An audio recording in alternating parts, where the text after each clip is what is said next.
gentlemen, may I have your attention, please?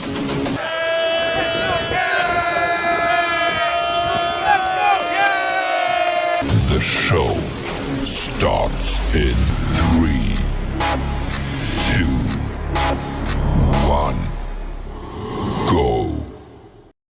Good morning, CaneSport. It's April the 8th, 2024. I'm Gary Ferman, the publisher of CaneSport.com, joined once again this morning by our managing editor, Matt Shodell, as we discuss the news of the day as we head into the final week of spring practice. I almost said week 4 of spring practice, Matt, but it's really not. It's really, week 5, I guess, of spring practice, and really almost week 6. And the Hurricanes have 3 practices left. They'll be on the practice field Tuesday and Thursday.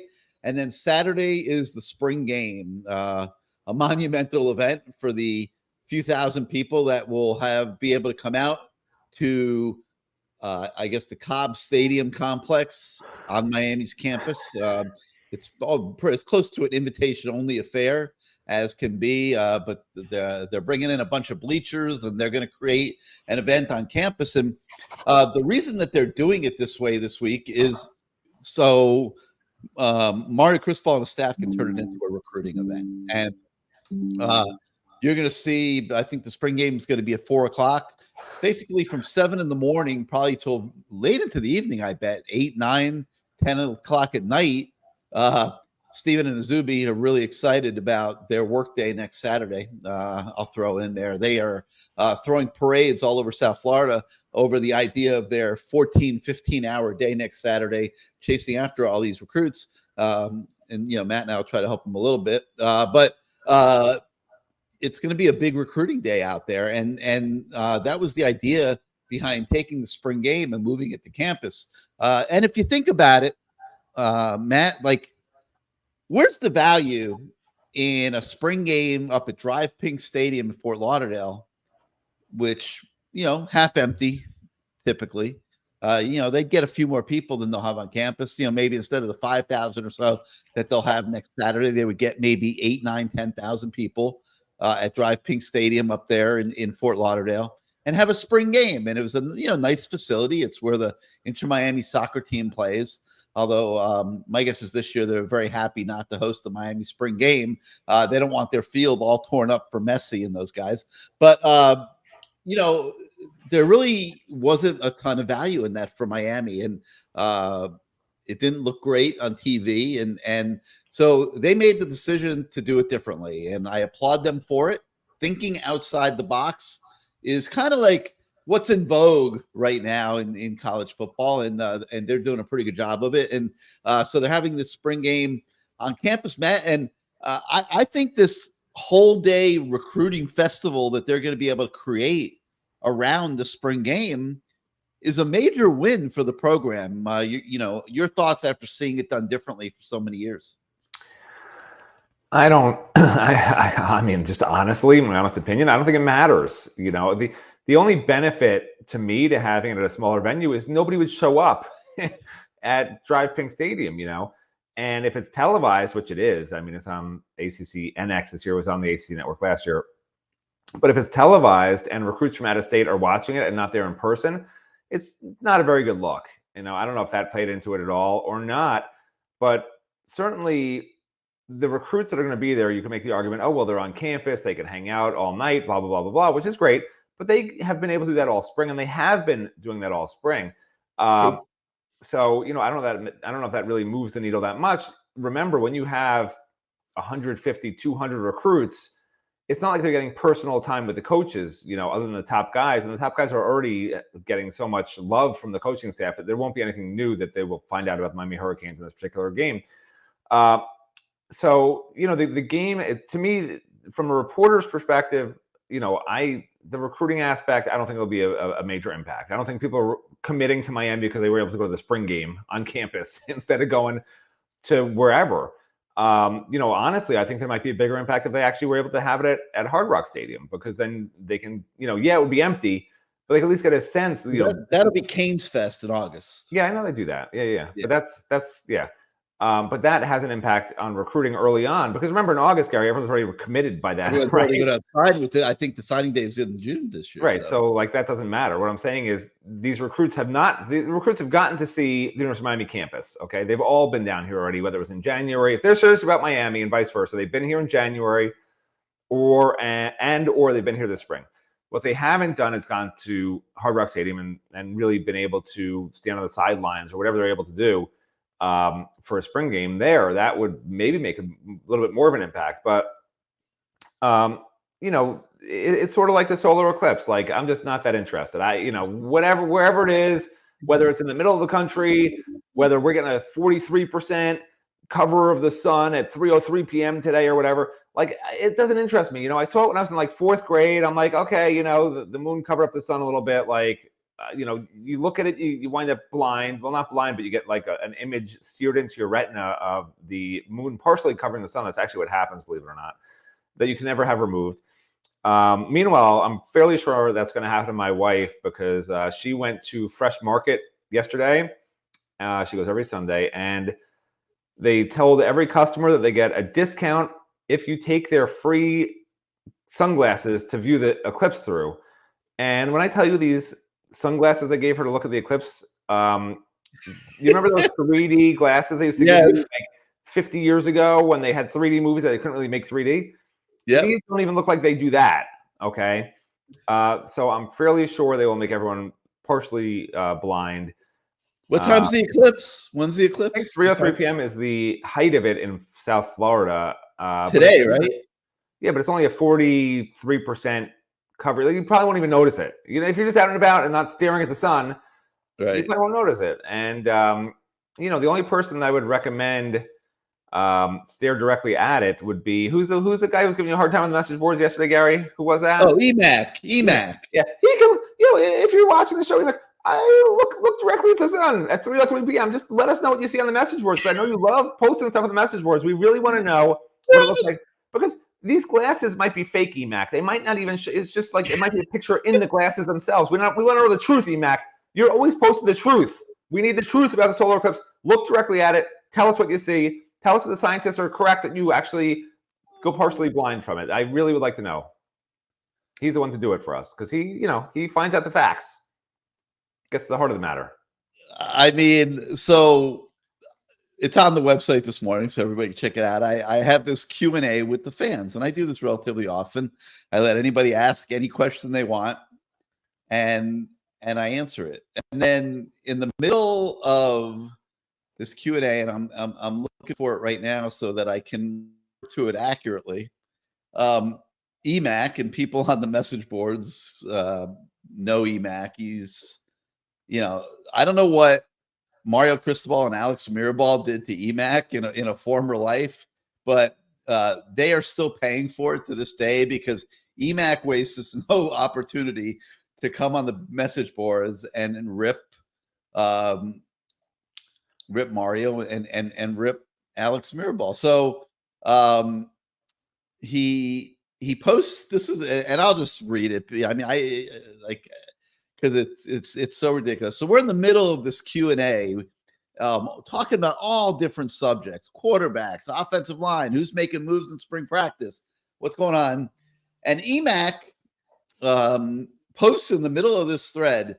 Gary, have you seen any new coach make the number of profound mistakes that Mario has made? Keep in mind, we're in the middle of spring practice, okay? Mario can't possibly make mistakes. He just recruited the best recruiting class that we've had in recent memory, and I write about that today in a column that you guys will see on the website. I'll talk about that in a minute. And like in the middle of this thread, he's like just dumping on Mario, but he says, think about it. I'm tired of dumping on Mario. So he's tired of dumping on Mario, but in the middle of this thread on the message board, he is doing everything he could possibly do to dump on Mario. But he says, but I'm even more tired of watching this team and this program lose winnable games since his arrival. Okay, keep in mind we're in the middle of April. The season ended 4 months ago. Okay, things that just can't be swept under the rug. Please answer, because I'm bringing them back up now because they can't be swept under the rug, and I'm going to hijack this thread that you have taking questions from the fans with my 2,642nd attack on Mario since he came back here and took the head coaching job. So, I mean, look, in fairness, he does have some good takes. One of the best takes he had was that I'm an idiot, which, I mean, it seems fairly obvious, but he went in depth on it, particularly when I said that the offensive line, I used the word dominant last year, a huge mistake. The last year's offensive line was dominant. He immediately said Shodell's a total moron. So he does have some good takes, Gary. Let's give the guy some credit. You want to get on his bad side, give credit or compliments to Alex Mirabal or the offensive line and or Mario, and he will tear you a new butthole, man. This guy does not like the O-line coach. He does not like the head coach. And how dare you, like... Well, I'm actually a fan of having people who see things differently, because everyone else in the country thinks Alex Mirabal and Mario Cristobal are two of the best offensive line coaches in the country, but maybe they're not. Maybe we're missing something. So I don't know. No. And then he got mad at me because I deleted the post, and I deleted the post because it was ruining what was a very good thread. I mean, we have very knowledgeable fans on our website, and if you're not yet a member at CaneSport.com, please head on over. Take advantage of the promos that we have in place. Come on board, join our community of fans, participate in the message board conversation. You have my permission to tell EMAC he's full of baloney, and just come have fun and be a part of the community, because it really is cool. And we do have a lot of really knowledgeable fans, and the Q&A threads that we do on a regular basis really cover a lot of ground and a lot of really good topics. Is it true? By the way, is it true that you're renaming Gary Ferman's War Room Gary Ferman's Truth Social? I heard that. I don't know if that's true. Is that true? That's not true. You just delete stuff that's on the wrong side of the political spectrum. Or? I know. I answer anything, but that was just so ridiculous. Like, we're in the middle of spring practice. People are trying to have sensible conversations, not like dump on the head coach and talk about how dumb the head coach is in your lens, through your lens. I mean, but anyway, so we do have that Q&A. It's on the website today. You guys can check it out. Now, I also wrote a column talking about how Miami's doing a great job of adapting to the new college football. And it came to my mind as we're out there on campus over the weekend and watching all these recruits come through, and they're getting some of the best players in the country every day there's practice. There's a whole nother group of them coming in. They're really doing a sensational job of recruiting. And I'm thinking about how different things are. And there's been so much talk about facilities and things like that. Facilities really don't matter anymore right now. And Miami made a call that I thought was a big time call.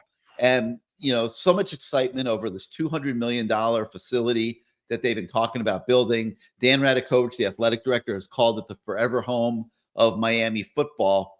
Well, they made a call that instead of building that facility right now, they're going to still do some improvements, but in much smaller allocations. And, for example, this offseason, after spring practice is over, I believe they're going to be tearing down one of the walls in the indoor practice facility and expanding that out. For whatever reason, when they built the indoor, it was built at 70 yards.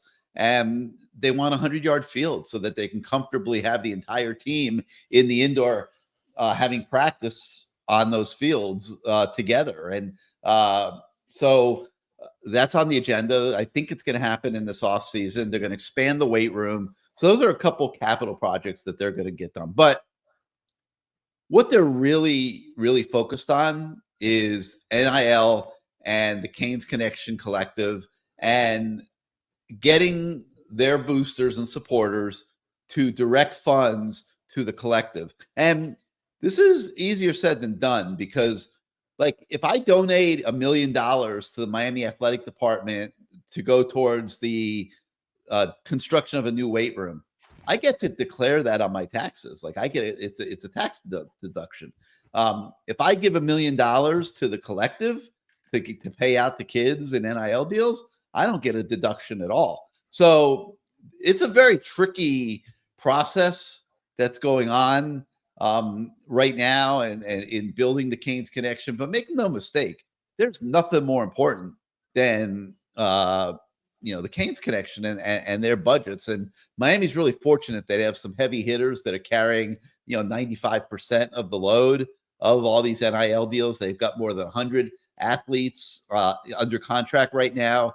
The collective, I think, is up to like I believe I said in the column, I think it was four or five full-time employees, and then another 4 to 5. No, it's a full-time staff of 5, and then another 5 to 7 independent contractors. So they've got a pretty big staff now, and they've got contracts with 100 athletes that have to be managed and creative done with the players and things like that. So it's become a pretty big operation. But so all this was converging in my mind over the weekend, just what a good job that they've done in prioritizing the right things and the impact it is having. And I think that we're seeing a lot of that impact in the 2024 recruiting class, the majority of which is out in spring practice right now. And I took the opportunity in this column. I know I covered a lot of ground, but I broke down the 2024 recruiting class and just where things stand with each guy and what they're doing. And I encourage everybody to check it out, because what you're going to see is they did a pretty darn good job of putting this class together and evaluating these kids. And, we've talked a lot about Alonzo Highsmith and, his place in the program when he was here.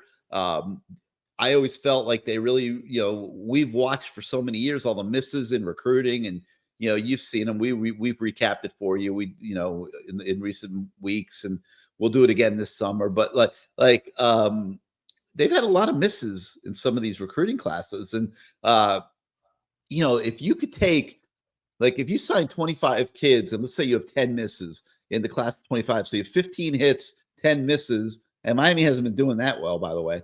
But let's say you could take that 15 hits and make it 19 hits and 6 misses and hit on 4 more players, because your evaluation of athletes is so good. That is a big deal. Okay. Over 4 years, 4 classes that are making up a team, that's almost a whole starting lineup of hits that's impactful. And I always felt like if they could just improve the evaluation of players and put an NFL level scouting department together, it would pay huge dividends for this program. Now, I thought that's what was going to happen when Alonzo Highsmith came back. It did not play out that way.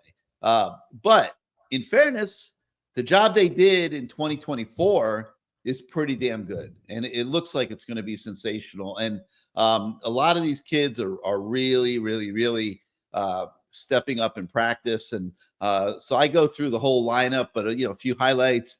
I talk about Markel Bell and how he's emerging as a contender to start. I talk about Zach Carpenter, the center transfer from Indiana, who's practicing better and better with every practice, and starting to look really, really, really good out there. Receivers JoJo Trader and Nye Carr. I cover linebackers, Darius Hayes and Cam Pruitt, who are both doing exceptionally well out there in practice and looking like they can be contributors. So there's a lot of guys. A defensive end, Cole McConaughey, who really, really, really has the coaches excited. Looking very much like a Kevin Patrick, Darren Crine type of player who's going to factor into playing time pretty soon, if not this year, certainly in the immediate years to come. But this year you've got Messidor and Bain, who are going to be your 2 starters, defensive end. So you got Elijah Alston that came in the transfer portal. So there will be still some other opportunities, but I don't think they need Cole McConaughey to go out there and be a starter this year, but he has been very impressive in spring practice. And so I cover basically all these guys that were recruits this year,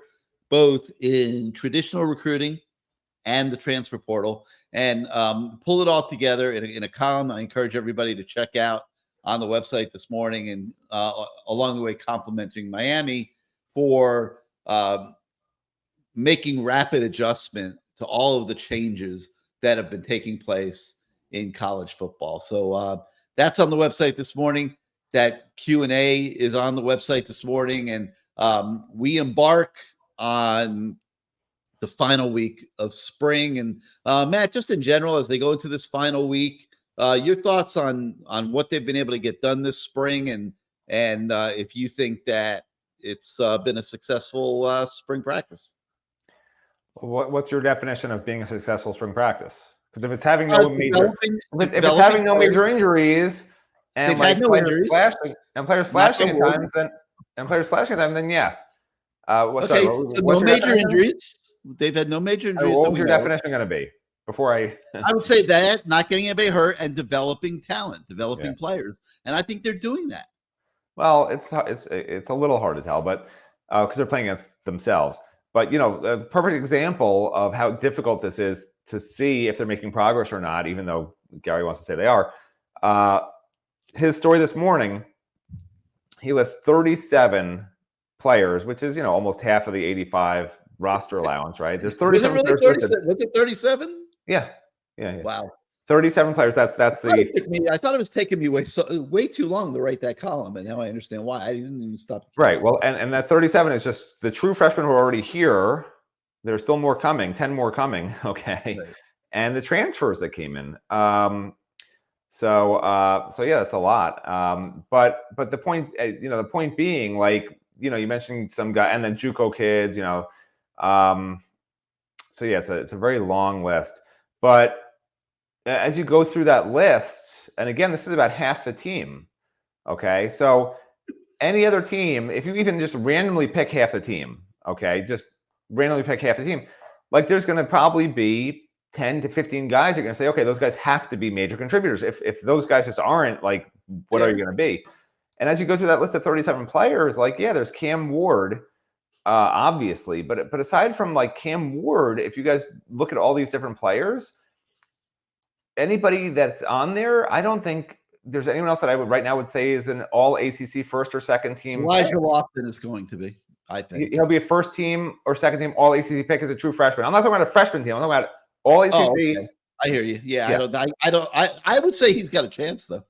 Well, yeah, I would. I don't think they use him as much as I think they're going to use him. I think he's got a chance. Yeah. Yeah. Well, I mean, look, he's not going to start, period, but he will play a lot at running back and at split out and at tight end. He will play a lot of reps. He's not going to be a starter. It's just hard for me to see him as an all ACC first team or second team guy who's not even starting. But whatever, we'll see. So if he does start, but the point is, you just answered the question yourself, right? 37 players. I mentioned Cam Ward. And the second guy that you think out of all these transfers he took and all the freshmen is a 3-star. That's the next best guy. Is a guy who every high school. Amazing to me that this kid's a 3-star. I don't think he is either. But my point is, 4 months ago or whatever, how long ago was the signing day? Yeah, like 5 months ago.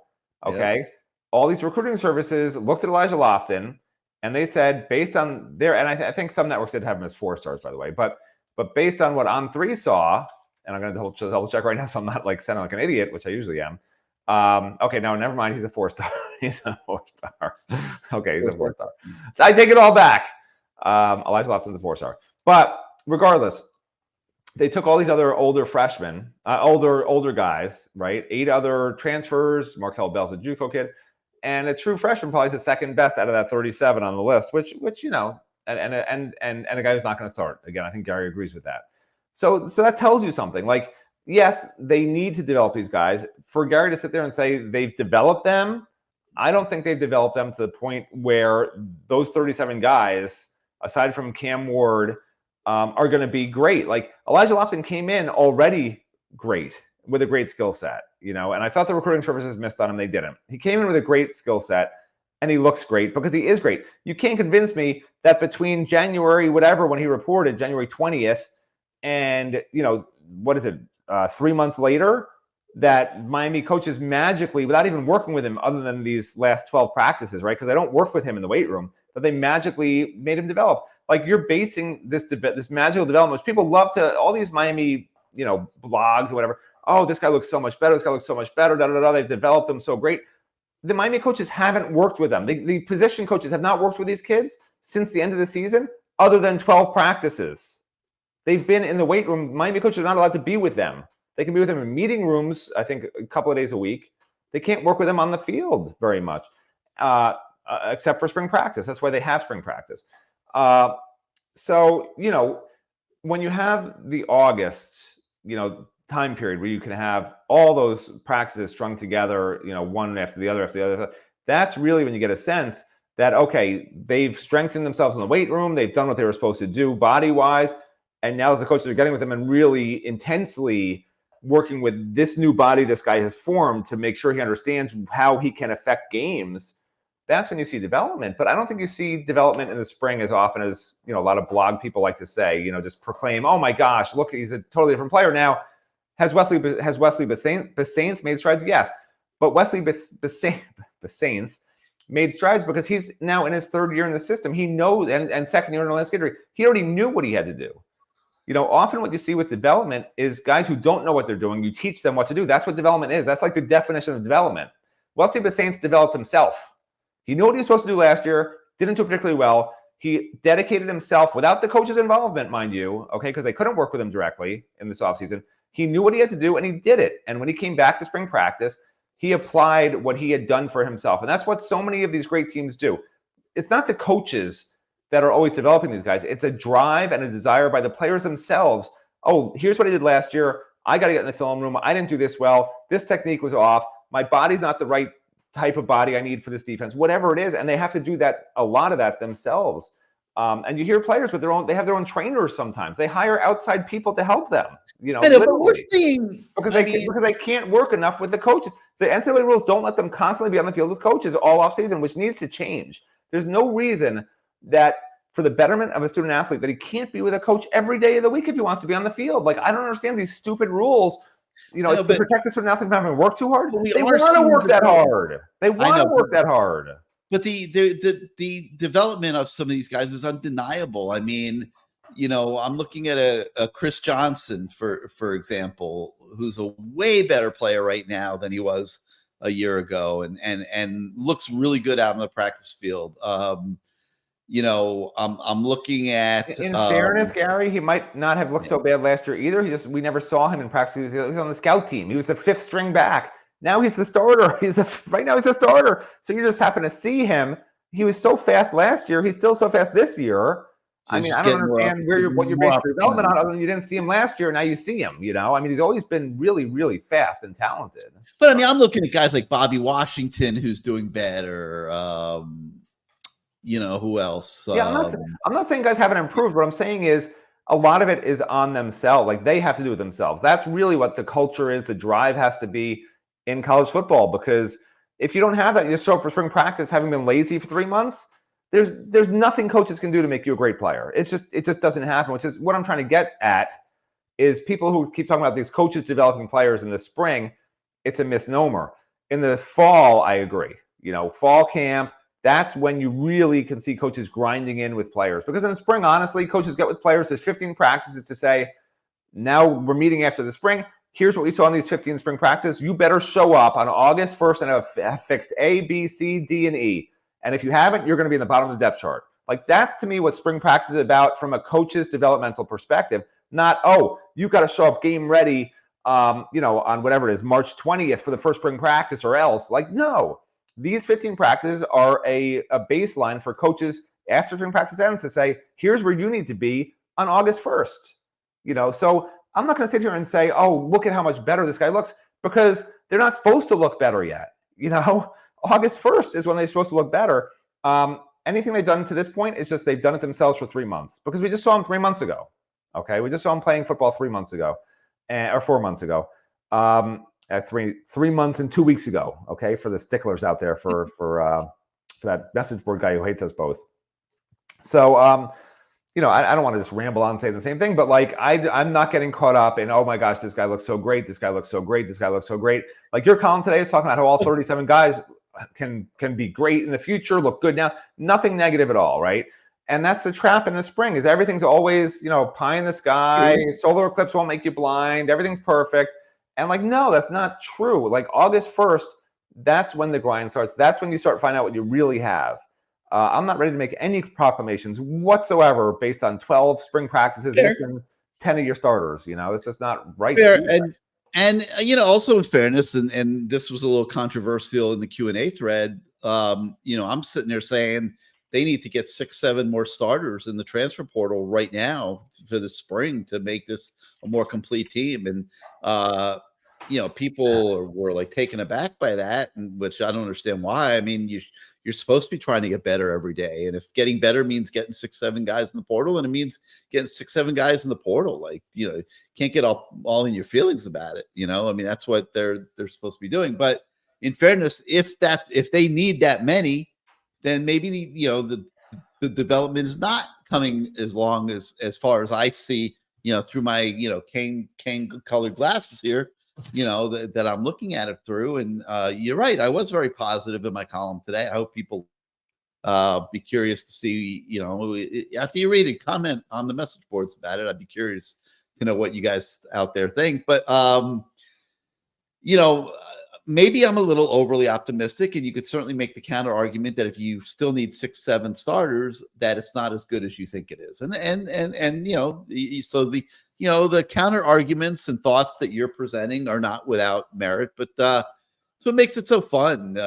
But if I said to you, to this point, successful spring or not successful spring, nothing in the middle. I said based on my own guidelines of no major injuries and guys flashing at times, yes, successful spring, because I'm not ready to say it's based on, look at the development of the team, because like I just said, I can't put any sort of measurable on that at this point, All right.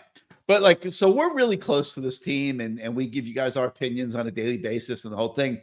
But I always like to see what the outside world thinks about the Canes. And that's why today you're going to see 2 different content items on the website. And one is JD Piquel, who's an On3 broadcaster, does a great job covering college football, talking about all different topics. And he loves talking about the Hurricanes. So every week or two, we get him featuring Miami in one of his shows.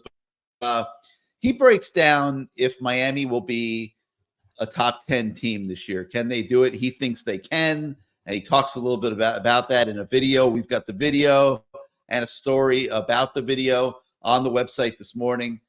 Make sure you check that out.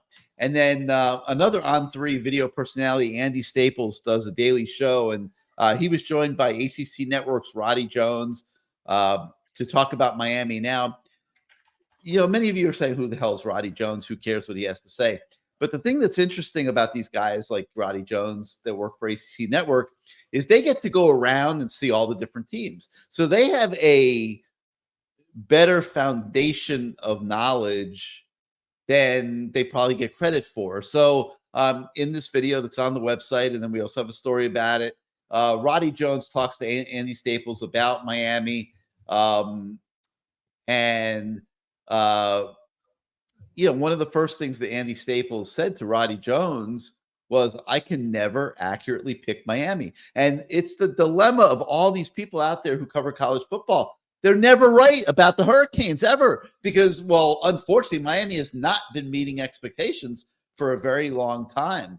And Andy Staples, who's a national college football guy, he says it's impossible. You cannot accurately predict Miami, and Roddy Jones backed him up too and said it's impossible, that he can't do it either. But so I thought it was a really interesting conversation just to get all these outside viewpoints and stuff. So I encourage you guys to check all that out on the website this morning. We also have all of our recruiting coverage from the weekend. If you were out on a boat or doing something else this weekend and not really in touch with what was going on the website, get to the website, check out all of our recruiting coverage from the weekend because, like I said, it was a parade of prospects in Coral Gables, and we've got pretty damn good coverage on all of it. And I think you guys will be happy with that. So make sure you check that out. I also did an interview this weekend with OJ Frederick. He's the cornerback in the recruiting class that people are very excited about. He's got a little size to him, and he's going to be joining the team in May. And so I checked in with him. He was out visiting the U on Saturday, had a chance to talk to him and catch up on what he's working hard on to get ready. So you guys can check out that story. Zayden Walker, a 5-star, was on campus this morning. You're going to want to check that out as well.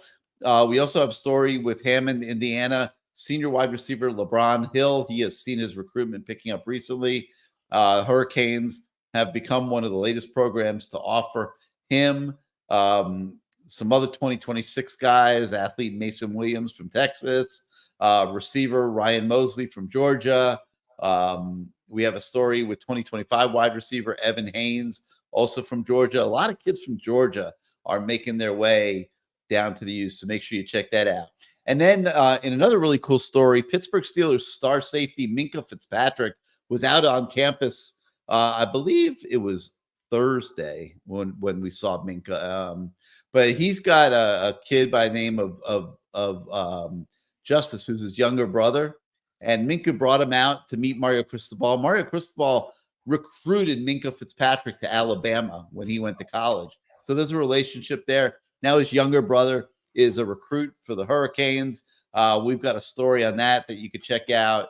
And the one thing I would encourage everybody to skip is stories about the baseball team, because they are really, really struggling. And Matt, as a parting thought for this morning, it's got to be a matter of seconds before the fans that care about baseball start, blowing their gaskets over the way that this team is playing this year.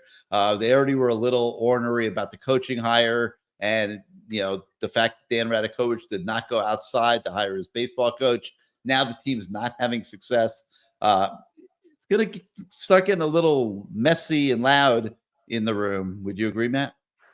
I mean, the team's doing fine if you like losing games. If that's your bar, then they're doing great. It's a strange year. I think expectations were ratcheted down before the season, so fans aren't quite as upset as if they expected a top 25 team. I mean, the team wasn't even ranked in the preseason. People knew it was going to be a pretty rough year. I don't think they realized it was going to be as rough as it's been, which is really midweek games have been really their Achilles heel. And then the Duke series was pretty rough because they lost all 3 games by 1 run every single game. Yesterday afternoon, I guess it was, they were up 7-1 in the bottom of the 8th. Duke ties it up.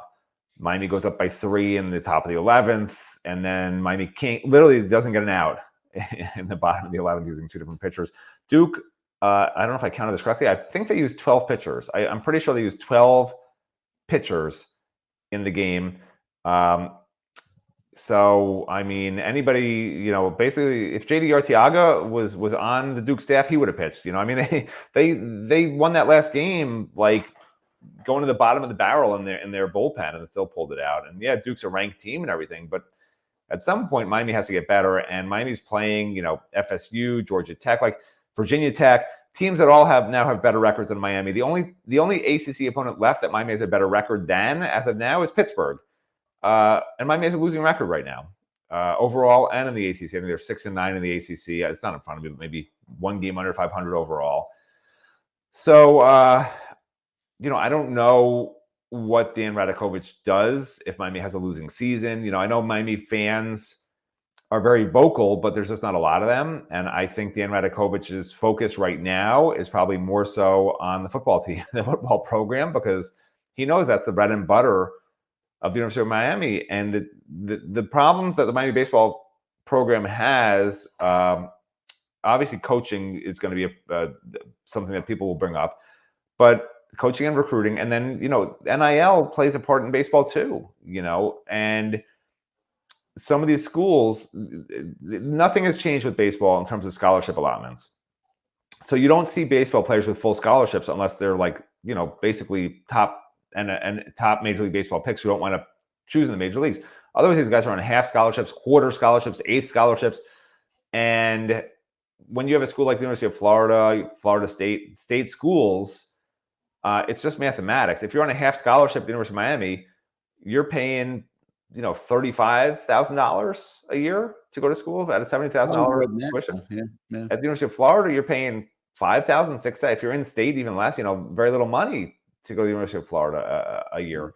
So that's very hard to compete with if you're not putting the NIL money into it. And I know Gary likes to say there's unlimited NIL money, but it's fairly obvious from the baseball program that basically the money runs out after football and basketball. As far as it's football, basketball, and then here's a couple of dollars for a hot dog at Nathan's for the baseball team. Yeah, it's gotten pretty expensive with those two sports, no argument. Yeah, and if they really want to be competitive in baseball and make those, 150 fans that are diehard baseball fans, because I'm sorry to say it, but those are the ones who are screaming and yelling every game, and God bless them, they're on the message boards, which I love also, because I'm a baseball guy. Like that's what I grew up playing, that's what I grew up loving, that's my sport. But at the University of Miami, it's the number 3 sport, and it may soon be the number 4 sport if women's basketball starts coming alive under a new coach with the way women's basketball has been going right now with Caitlin Clark, notwithstanding losing that last game to a team, the South Carolina team, that was just so good. I mean, that team is that's like it was a total mismatch. I mean, that South Carolina team is unbelievable. They have everything. That's what you want from Miami, right? A big who can play like that, a couple of really good 3-point shooters, and then ball handlers. Like that's all you need, and then play some good defense. How hard is that? Jim Larrañaga, it's that easy. There you go. There's your formula, Jim. You can use my name when you win the championship based on my formula. All right. Well, that's going to do it for Good Morning CaneSport this morning. We thank you so much for starting out your day with us. If you like this show, like this channel, hit your subscribe and like buttons if you're on YouTube. It helps us over there in growing our audience. And like I said, if you're not yet a subscriber to CaneSport.com, please head on over to our community, become a member. Your subscriptions allow us what we do every single day to try to enhance your fan experience. So very much appreciated there. So for Matt Shodell, I'm Gary Ferman. Thank you again, everybody, and we will see you next time.